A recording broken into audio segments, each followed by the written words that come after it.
sin nature dying. The Passover and the Passover lambs made the way to freedom. Both the Passover in Egypt and the Messiah. The Passover and the Passover lambs made the way to freedom. The testament, the covenant, and the inheritance. I'm going to continue teaching from there. I had been explaining how that in 1 John 5 and 6 it explains that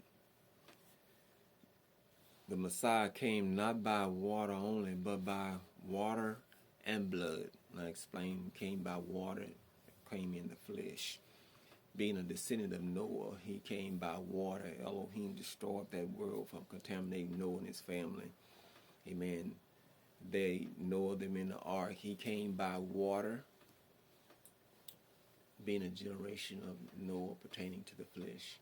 And he came by blood, the Messiah being Naasson's descendant, firstborn son of Aminadab, that would have died of not the blood, but on the doorposts and the door lintels in Egypt. So Messiah came by water and by blood.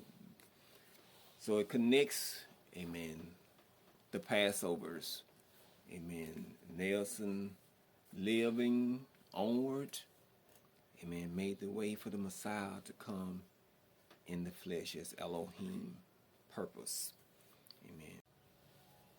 Praise Elohim for his goodness. The Passover should be the rejoicing of the world.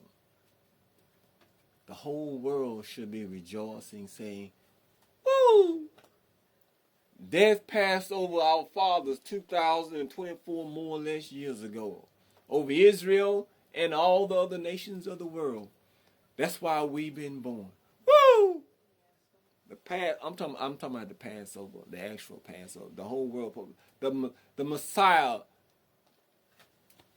King Yahshua, come in the flesh. Died instead of our fathers dying and their sin nature dying, which our flesh vessels are extensions of, branching of, or we are, amen, so say, we are descendants of their body that they lived on. Praise Elohim in my words. So, the whole world should be rejoicing in the Passover. Because otherwise our fathers 2,024 years ago would have been dead. But the shortcoming of the Ten Commandment laws and the knowledge of good and evil, Jew and Gentile, the whole world should be rejoicing in the Passover. And they don't even know about it. The churches, folks, preaching the pulpit, telling folks, everybody gonna come short of the law of Moses at the last day judgment.